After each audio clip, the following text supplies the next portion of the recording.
Screams of human children echoed through the alien raider ship as the Nausicaan pirates brutally tortured their young captives, completely unaware that the USS Valor was bearing down on them with a fury that would teach these aliens to never again lay a hand on humanity's sons and daughters. Captain Will Wells gripped the armrests of his command chair, his knuckles white, as he stared at the viewscreen showing the small civilian shuttle fleeing from the pursuing Nausicaan raider. His first officer had summoned him to the bridge just minutes ago with an urgent report that the shuttle's distress beacon identified it as carrying a family of human colonists, including helpless children. Wells had immediately ordered the Valor to intercept at full thrust. As they rapidly closed the distance, scans revealed the raider was attempting to disable the shuttle's engines with ion blasts, no doubt intending to board and take prisoners for their sick amusement. Those filthy Nausicaan pirates were notorious for torturing and enslaving captives, especially children, but not today. Not on my watch, Wells thought grimly. With mere seconds to spare before the raider's weapons recharged for another volley, the Valor swooped in like an avenging angel. The helmsman deftly maneuvered to give the port gunners a clean firing solution. On Wells' barked command, they unleashed hell. The ship shuddered as the mass driver cannons roared, sending hypervelocity slugs ripping through the raider's shields like tissue paper. Gouts of flame blossomed from the raider's hull as atmosphere vented from a dozen rents. To their credit, the pirate scum didn't waste any time turning tail to flee. Wells allowed himself a tight smile. They knew they were outmatched. "Cripple their engines. Don't let them escape," he growled. The gunners complied with ruthless efficiency, pounding the raider's aft section with precision fire until its sublight drives sputtered out. Wells jabbed a finger at his XO. "Prep a boarding party, heavy arms. I want those pirates alive for questioning." The Valor shuddered again as debris from the raider's self-destruction peppered the shields. Wells slammed a fist onto his armrest in frustration. These bastards fight to the death rather than be captured. As Wells watched the unharmed shuttle soar to safety under the protective bulk of his cruiser, a cold certainty settled in his gut. This had been no simple raid for profit. No, this had been a deliberate strike to seize human captives. But who had orchestrated it, and for what nefarious purpose? As a father himself, Wells silently vowed to hunt down any sapient being in this godforsaken void that dared prey on human children. They would learn the hard way the folly of earning humanity's wrath. There would be a reckoning. Wells would make damn sure of it. Wells' boots thudded heavily on the deck as he strode into the briefing room on Starbase Epsilon. Admiral Zahn looked up from a holo display, his weathered face etched with concern. "Will, damn good work out there. You saved a lot of lives today." "Not enough," Wells replied, his voice tight. "We need to find out who's behind these attacks and put a stop to it." Zahn nodded, enlarging the holo display. Red dots peppered the star map, each one marking the location of a Nausicaan raid in the sector. "Our intel suggests this is part of a larger pattern. Over the past few months, dozens of human ships and colonies have been hit. Mostly children taken, no ransom demands." Wells clenched his fists. "What the hell do they want with our kids?" "Nothing good," Zahn said grimly. "Best case scenario, they're being sold into slavery on the Orion black markets. Worst case—" He trailed off, unwilling to give voice to the darker possibilities. "I'm going after them," Wells declared. "Give me the Valor and a team. We'll hunt these bastards down and bring our people home." Zahn appraised him for a moment, then nodded. "Granted, I'm assigning Cerberus Squad to assist. They're the best we have for this kind of op." As if on cue, the door hissed open, and a group of hardened Special Forces operators filed in, led by a grizzled veteran with cold eyes. Sergeant Thorne. Wells had heard of Cerberus Squad's reputation for brutal efficiency in hostage rescue and counter-terrorism. Just as Wells opened his mouth to brief them on the mission, a priority transmission blinked on the holo display. Zahn punched it up, and a static-filled image of New Jakarta colony coalesced. Pulse blasts and screams filled the audio feed. "This is New Jakarta. We are under attack by Nausicaan raiders. They're everywhere. They're taking the children. Please send help." The transmission cut to black. A heavy silence filled the room. Wells and Thorne locked eyes, a silent understanding passing between them. Within minutes, the Valor was screaming towards New Jakarta at maximum warp. They arrived to a scene of devastation. The once thriving colony burned, its buildings shattered by orbital bombardment. As Thorne and his men hit dirt in their drop pods to secure the spaceport and cut off the Nausicans' escape, Wells shuttled down to the government center, praying there were still survivors to evacuate. But as he kicked open the doors, his blood ran cold. The stench of death assaulted him. Dozens of bodies littered the atrium, but no children among them. Only empty, bloodied clothes. His eyes tracked across the carnage to the far wall, and his breath caught. There, splashed in crimson, was a crude clawed hand, the sigil of the Nausicaan soul rippers. Wells had heard whispers of the cult, how they stole children as offerings to their dark god, but he'd dismissed them as horror stories. Now the proof stared him in the face, painted in innocent blood. In that moment, staring at that grisly sigil, something snapped inside Wells. This was no longer just another mission. It was personal now, and there would be a reckoning for those who had spilled the blood of humanity's children. Wells pounded his fist against the bulkhead in rage and despair, overwhelmed by the horror of what the Nausicans had done. These weren't soldiers or warriors they'd butchered. They were civilians, families, children. Rubbing a hand across his face, Wells forced down the bile rising in his throat. He had a job to do. He crouched down, sifting through the gruesome debris with a clinical eye. Shattered datapads, ruptured power cells, there. A Nausicaan data core, its casing cracked, but lights still blinking. Wells pried it loose and sprinted back to the shuttle. "Jiang!"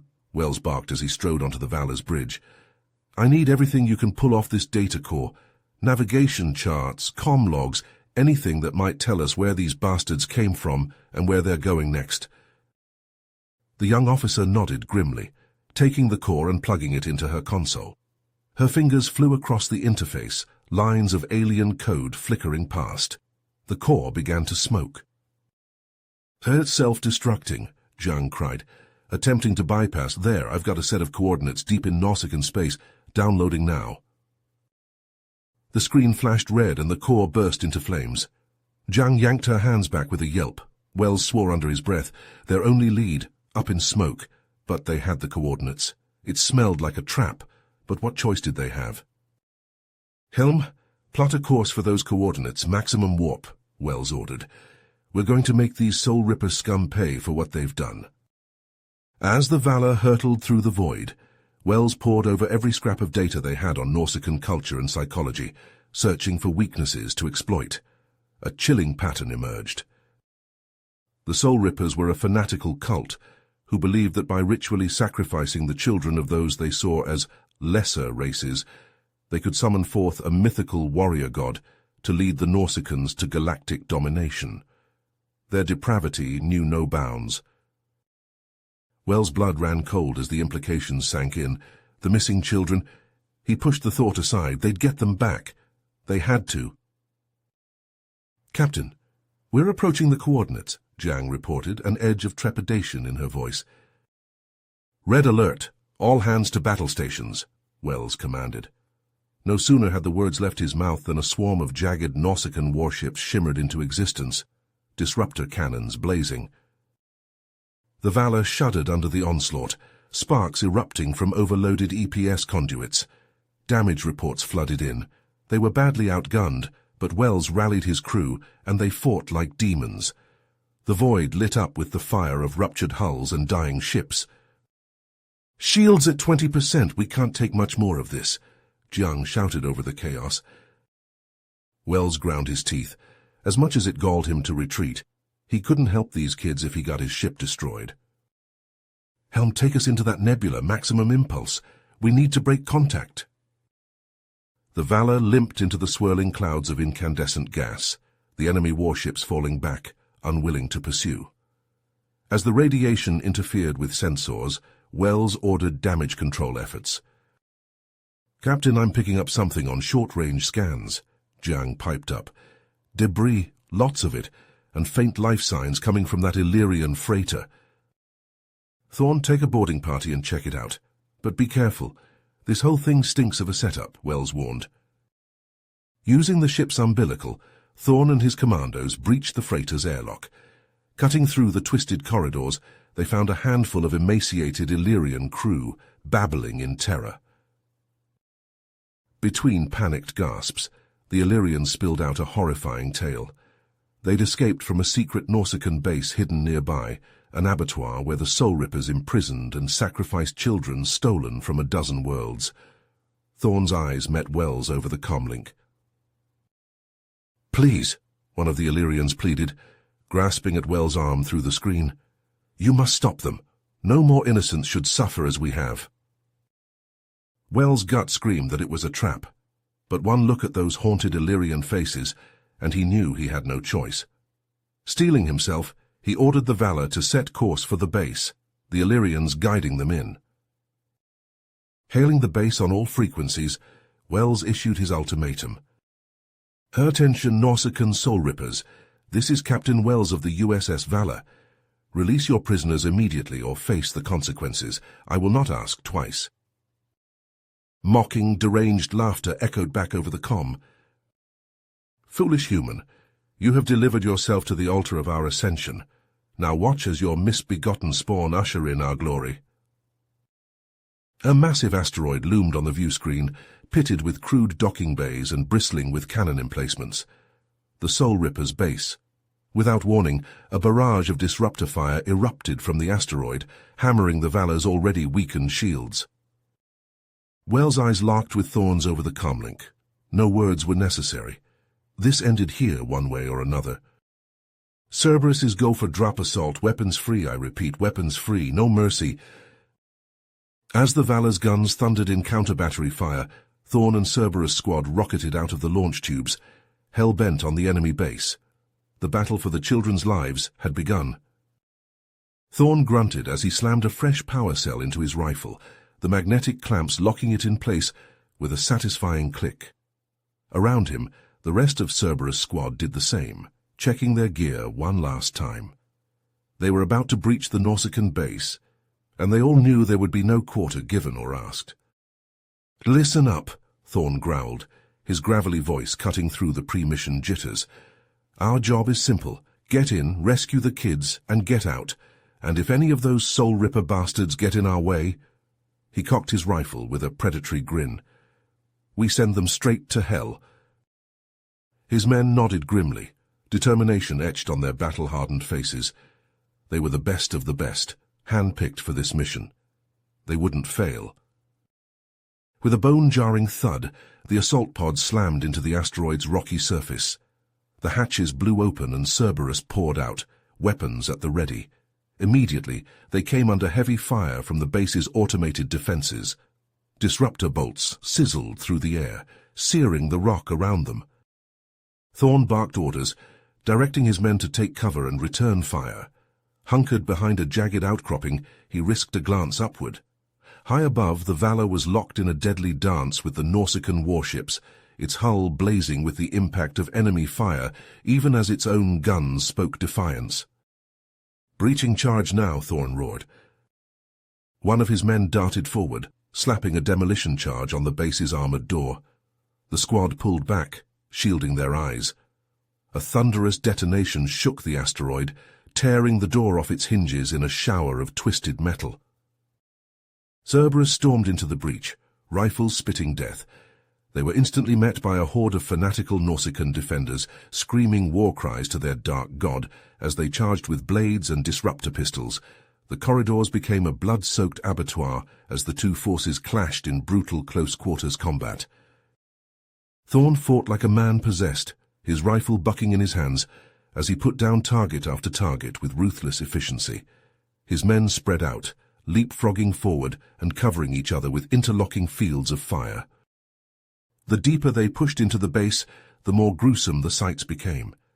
Dimly lit halls were lined with grisly altars, reeking of blood and viscera. Twisted idols leered from every corner, their blank eyes seeming to follow the humans' every move. At last they neared the prison level, according to the schematics Zhang had pulled from the captured data core. Thorne signaled a halt, his stomach twisting at what they might find behind that final blast door. Steeling himself, he nodded to his demolitions expert. The door exploded inward, and the scene that greeted them was like something out of a nightmare. A large group of Nausicaan guards had dozens of children, none older than 10 or 12 cycles, bound and lined up against the wall. The guards were raising their disruptor rifles, preparing to execute the sobbing, terrified younglings. "Open fire," Thorne bellowed, and Cerberus obeyed with a vengeance. In seconds it was over, the guards lying in steadily spreading pools of their own blood. Thorne and his men rushed forward, using their combat knives to carefully cut the children free of their bonds. The kids recoiled in fear, but Thorne knelt down, removing his helmet so they could see his face. "It's all right," he said softly. "We're here to take you home." One by one the children began to realize they were being rescued. A few broke down in tears of relief, clinging to their liberators. Thorne awkwardly patted their heads, unaccustomed to such displays of emotion. Suddenly, a deep rumble shook the room. A hidden blast door slammed down, sealing them in. A sickly green mist began to vent from the walls, some kind of nerve gas, Thorne realized with horror. The Nausicans would rather murder the children than let them be saved. The kids began to scream and convulse as the deadly toxin invaded their lungs. Cerberus pounded on the door, then started tearing at the walls in desperation, trying to find a way out. But it all seemed hopeless.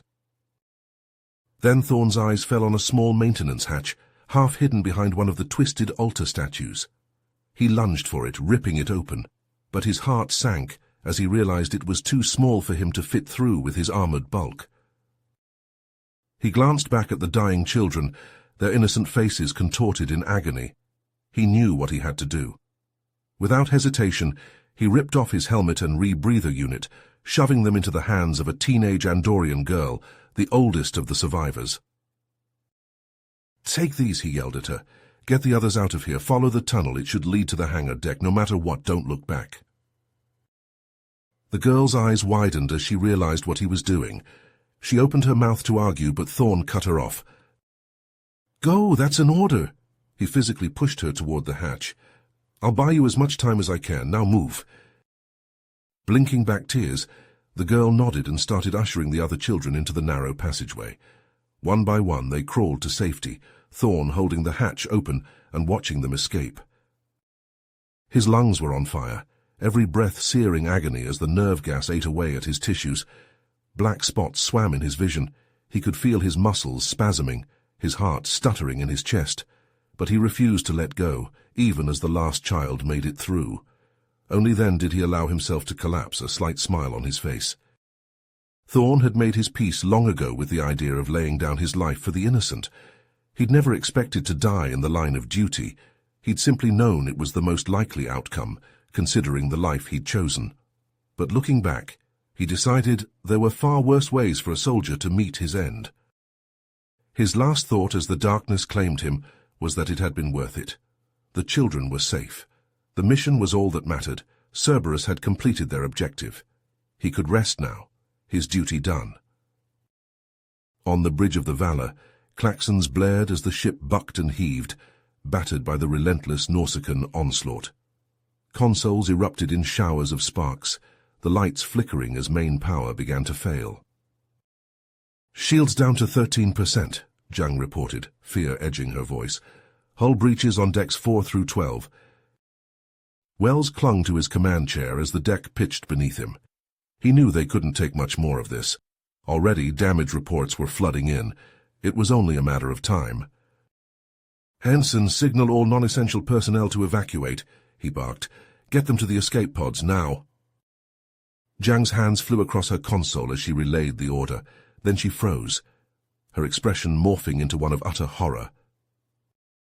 "Captain," her voice was barely above a whisper, "I'm detecting a massive energy buildup from the base. They've initiated a self-destruct sequence, 5 minutes to detonation." Wells felt his blood turn to ice in his veins.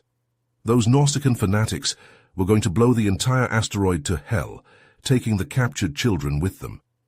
He opened his mouth, not even sure what orders he could give at this point. But then a hail crackled over the comm from Cerberus's squad frequency. Thorne's voice, labored and faint, gasped out. "Captain, the children, they're safe. In the maintenance tunnels headed for hangar deck. Tell the pods to dock at the shuttle bay. Get them. Out of here." The line dissolved into static, Thorne's bio signs flatlining. Wells bowed his head for a moment, grief and rage warring in his heart. But he pushed it aside. There would be time to mourn later. Right now, he had to finish this. He turned to Zhang, his face hardening into a mask of resolve. "Hansen, do as he said. Override the pod launch protocols and have them dock at our shuttle bay instead." Zhang nodded, fingers flying as she made it happen. Wells keyed the ship-wide comm. "All hands, this is the captain. Abandon ship, I say again. All hands abandon ship. Get to the pods. You've done your duty, now get the hell out of here. I'll take it from here." One by one the pods launched, streaking away from the doomed Valor. Only Wells remained, his hands firm on the helm controls. Ahead loomed the asteroid base, still pouring fire from its countless batteries. Wells laid in a collision course, straight for the heart of the base. He diverted every scrap of remaining power to the engines and forward shields. The Valor leapt forward like an avenging angel, alarms screaming as the reactor pushed past redline. Proximity sensors shrilled as they entered terminal range. The Nausicaan commander, a scarred brute named Balos, suddenly appeared on the cracked view screen. His yellow eyes blazed with insane fury as he screamed in thickly accented Standard. "Fool, you have only ensured your own destruction. The children you sought to save will still perish, and your precious Federation will fall. The Soul Rippers are eternal." Wells didn't bother to reply. He simply reached out and cut the transmission, Belos' hate-twisted face dissolving into static. The base filled the screen now, the maw of an open hangar growing larger by the second. Wells closed his eyes, picturing his own family, his wife's smiling face, his daughter's delighted laughter. He would have given anything to see them one last time, but if sacrificing himself meant that other families wouldn't have to suffer, that those rescued children would make it home, then it was worth it. He thought of Thorne and the men of Cerberus, who had laid down their lives to get those kids out. He owed it to them to finish the job, no matter the cost. Wells opened his eyes, his jaw clenching with determination. This ended here and now. No more stolen children, no more soul rippers. It was time to send these bastards back to the hell that spawned them. The Valor plunged into the base in a storm of fire and debris, just as the self-destruct finished its countdown. For a moment, there was a blinding flash as the entire asteroid seemed to bulge outward. Then, with a soundless roar that was felt rather than heard, it erupted into an expanding sphere of superheated plasma and molten rock, a miniature supernova, bright enough to sear the retinas of anyone watching. When the glare faded, nothing remained of the Nausicaan base except an expanding field of rubble. The threat of the Soul Rippers had been erased from the galaxy, reduced to cooling embers. But the cost had been high. The Valor was gone, along with her valiant captain and the heroes of Cerberus' squad. Yet even as the escape pods carrying the shell-shocked survivors of her crew and the rescued children hurtled away from the carnage, the legend of their courage and sacrifice was already spreading on subspace bands, whispered in awed tones by spacers and citizens across the Federation and beyond. They had shown the galaxy the true meaning of valor, in service of a cause greater than any one being, in defiance of an enemy that knew neither mercy nor reason, in defense of the innocent. It was a lesson that would not soon be forgotten, and a debt that could never truly be repaid. As the glare of the Valor's destruction faded from sensors, a ragged cheer went up from the bridge of the USS Endeavour. They'd been tracking the battle from afar, ready to swoop in and assist. Now, as the escape pods streaked away from the expanding debris field, the Endeavour moved to intercept. In the medical bay, harried doctors and nurses triaged the survivors.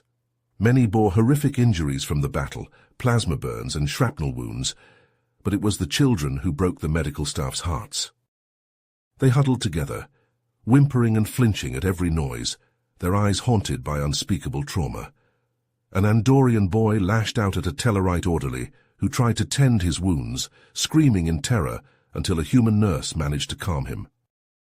As the days passed and the survivors were stabilized, the awful magnitude of what they'd endured began to sink in. Counselors did their best, but it was clear the scars ran soul-deep. Several of the children woke up screaming every night, trapped in never-ending nightmares of blood and death. On Earth, the homecoming was bittersweet. Families wept with joy as they embraced their lost little ones, but the shadows behind the children's eyes told of innocence shattered beyond repair. For Jiang and the surviving Valor crew, there was no true homecoming. Their ship was gone, their captain dead. They went through the motions of debriefing, of memorial services where their fallen comrades were hailed as heroes, but the words rang hollow. At the memorial, Admiral Zhan spoke of duty and honor, of the sacrifices that had been made. But Jiang barely heard him, lost in memories of horror and blood, of Thorn's final moments and the sight of Wells diving the Valor into the enemy base like an avenging angel. Afterwards, alone with Zhan, the words spilled out of her in a rush. "Sir, I don't know if I can do this anymore. What we saw, what those bastards did—" She trailed off, unable to give voice to the nightmare images seared into her mind. Zhan put a hand on her shoulder, his own eyes haunted. "I know, Jiang, God help me, I know. No one should have to bear witness to such evil, but we have to find a way to keep going. If we don't, if we let them break us, then they win." The words were meant to comfort, but Jiang saw the cracks in Zhan's composure, the weariness and sorrow he couldn't quite hide. She wondered bleakly if there was any going back after what they'd seen. If the person she'd been before the Soul Rippers had died alongside Thorn and Wells and all the rest. In the weeks that followed, as the Valor's surviving crew scattered to new posts and tried to rebuild their shattered lives, the repercussions of the battle rippled across the quadrant. Nausicaan space descended into bloody civil war as various warlords battled for supremacy in the wake of the Soul Rippers' annihilation. Assassinations and terror attacks became daily occurrences as the once mighty Nausicaan war machine devoured itself from within. At an emergency session of the Galactic Council, grim-faced ambassadors argued and debated, struggling to formulate a response. Some urged caution and containment, wary of provoking the fracturing Nausicaan factions into lashing out at their neighbors. But others, their hearts still raw with horror at the revelation of the Soul Rippers' atrocities, demanded action. They called for a preemptive strike, a decapitation blow to permanently cripple the Nausicaans' ability to threaten the innocent ever again. Jiang watched the proceedings from the sidelines, a silent observer. The wounds on her body had healed, but those on her soul still ached. She couldn't help but wonder if it would ever truly end, this cycle of violence and retribution. She feared that even if the Nausicaans were broken today, some new horror would rise to take their place tomorrow, that there would always be a need for people like Wells and Thorn and the other heroes of the Valor to stand against the darkness. And she didn't know if she had the strength to be one of those people anymore, if any of them did after what they'd endured. As the debate raged on, no closer to resolution, Jiang slipped away. She walked to a viewport and stared out at the stars, remembering the ones who'd given their lives to keep those lights shining. Their sacrifices would never be forgotten, even as the galaxy moved forward into an uncertain future. But Jiang couldn't shake the feeling that this was only the beginning, that the scars left by the Soul Rippers would shape the course of history for generations to come. You have reached the end of the story.